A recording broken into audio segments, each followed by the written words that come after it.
Olá, meus amigos, sejam bem-vindos a mais um É Verdade Isso? No vídeo de hoje, nós vamos abordar um tema que faz exatamente 90 anos. Completa 90 anos aí, nos últimos 3 anos, você vai entender o porquê.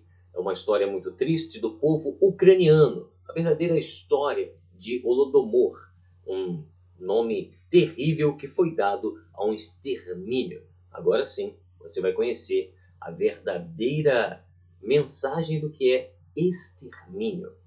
Bom, vamos direto ao ponto. Prepare o seu coração. Espero que você goste. Deixe o seu comentário. Você que não é inscrito no canal, inscreva-se no canal para mais histórias como essa.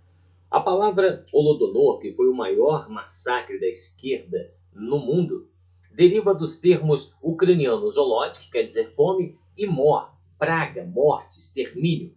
E foi o nome escolhido para a grande fome ucraniana de 1932 a 1933, causada pelas políticas stalinistas. Esse senhor que está aqui nas fotos. De coletivização das fazendas, o confisco de grãos, de gados, o impedimento dos camponeses de deixarem as áreas de fome à procura de alimento, era terrível. Esse processo forçado de expropriação das pequenas e médias propriedades privadas que originou todo esse desastre, ele ocorreu entre 1929 e 1931 por Joseph Stalin. Especialmente as terras agrícolas, tudo foi realizado para transformá-las em cooperativas ou unidades produtivas estatais, num processo muito brusco e rápido, onde inclusive foi utilizada força militar para aplacar a resistência desses proprietários. Deixa eu fazer um parâmetro aqui com o que nós vivemos hoje, o que alguns candidatos aí de esquerda estão propondo algo muito parecido. E o que aconteceu na Venezuela? Comece a alinhar os fatos do que aconteceu na Venezuela e o que está acontecendo no Brasil e veja se há alguma semelhança. Se eu estiver enganado, deixa aqui nos comentários. Independente do seu comentário, vai ser importante a gente conversar. As já citadas consequências foram incalculáveis. Prisões arbitrárias, fugas das repressões e um genocídio do povo russo e também ucraniano, com estimativas entre 7 milhões a 16 milhões de mortos pela fome e pela opressão. Aldeias inteiras sumiram e o campo ucraniano fica entre a Terra Negra, ficava bem ali na Terra Negra, algumas das terras mais férteis aí do mundo, e foi reduzido a um deserto silencioso, sabe? Cidades, estradas ficaram repletas, meu amigo, repletas de cadáveres. Isso mesmo, as cidades, você passava pela rua, como você pode ver aqui nas fotos, né? Você vê aí que era realmente triste. E eram pessoas que estavam simplesmente buscando por comida. Eles estavam andando e procurando por comida, mas acabavam morrendo pela fome ou pela opressão. O que Stalin desejava? Ele desejava submeter o campesinato rebelde à fome, para que o Estado comunista tomasse ali suas terras. Por isso que eu sempre digo, nós não temos que ficar dependentes do governo. Nós temos que ter como nos sustentar, nós temos que ter ações para nos sustentar. Essa coisa de você ficar dependendo de Bolsa Família, eu não concordo muito, não, meu amigo. Eu acho que é importante para as pessoas realmente que necessitam, mas tem que ser uma coisa com parâmetros que você tenha um crescimento. Mas vamos à história. A coletivização daria ao Estado soviético controle direto sobre os ricos recursos agrícolas da Ucrânia. E eram ricos mesmo. E assim permitiria controlar o fornecimento de grãos para exportação. Houve milhares de protestos, não pensa você que ficaram quietos não, tá? Houve milhares de protestos contra as políticas comunistas, mas não foram muito à frente, porque elas foram reprimidas pela polícia secreta soviética. Você está entendendo?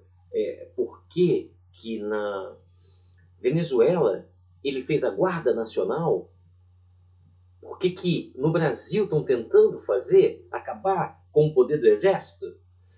E lá aconteceu isso. A Polícia Secreta Soviética, GPU, e o Exército Vermelho acabaram com toda e qualquer esperança que o povo tinha de tentar aí fazer uma manifestação. Os manifestantes eles foram fuzilados. ou deportados para gulags. Todos os fanáticos comunistas, eles ficavam aplaudindo as medidas da União Soviética, sabe, procurando eliminar a classe kulak, que eram, no caso, os camponeses mais prósperos. Durante todo esse período, Stalin ele passou a requisitar mais e mais grãos dos agricultores, mais e mais grãos do que eles poderiam dar. E quando negavam, ativistas comunistas invadiam as aldeias e levavam tudo que era de comer. Sabe, de trigo a cevada e feijão, as vítimas não podiam fazer nada, estavam muito fracos e não tinham como lutar. Eles só poderiam, meus amigos, esperar, sabe o quê? A morte. Enquanto a fome aumentava, os comunistas tomaram medidas extras, como fechar fronteiras da Ucrânia, para evitar que o povo saísse e buscasse ajuda ou buscasse comida. Todas as vítimas se viram impedidas de viajar para o exterior, onde poderiam buscar essa ajuda, essa comida. Qualquer sentimento nacionalista, Senhor, qualquer sentimento nacionalista, está ouvindo bem? Do povo era oprimido, era destruído pela ditadura da esquerda. A União Soviética também impôs à língua russa a dissolução da Igreja Nacional da Ucrânia. No Holodomor, as pessoas que sobraram comiam principalmente cogumelos. Você pode imaginar uma coisa dessa? Entretanto, elas geralmente morriam com os cogumelos por comerem em excesso. Também haviam evidências, gente, de camponeses ali matando o gado para beber imediatamente aquele sangue fresco. Você consegue imaginar isso? Você consegue imaginar a pessoa pegar uma pele de bezerro podre obtida dos celeiros, lavar em um rio próximo para ingerir aquela comida podre?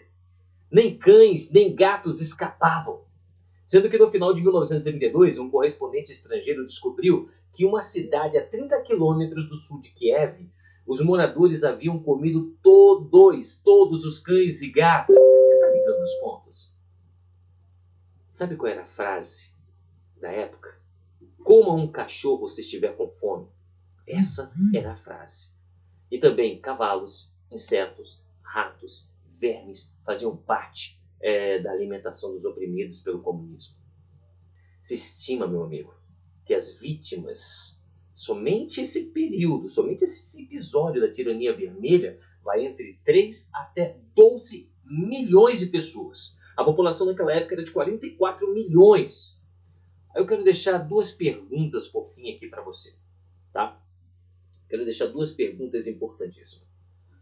Como o comunismo não é tão odiado ou proibido como o nazismo? Dá para entender uma coisa dessa? E os aliados, gente, na figura do imperialista do Reino Unido, que oprimia as colônias na África e na Ásia, os Estados Unidos, eles segregavam os negros. E a União Soviética? São os mesmos mocinhos pela liberdade, como diz a história tradicional? Ou será que isso é balela? Eu vou deixar essas 2 perguntas para você. Me responda. E uma coisa, ligue os pontos. Entenda a cartilha da esquerda vermelha. Não pense que isso aconteceu em 1933, 1930. Não vai acontecer nos dias de hoje. Olhe para o lado e veja a Venezuela. Procure a história da Venezuela e você vai ver o quanto esses homens, o quanto essas mulheres são terrivelmente más e que só pensam neles mesmos. Um abraço e até o próximo. É verdade isso?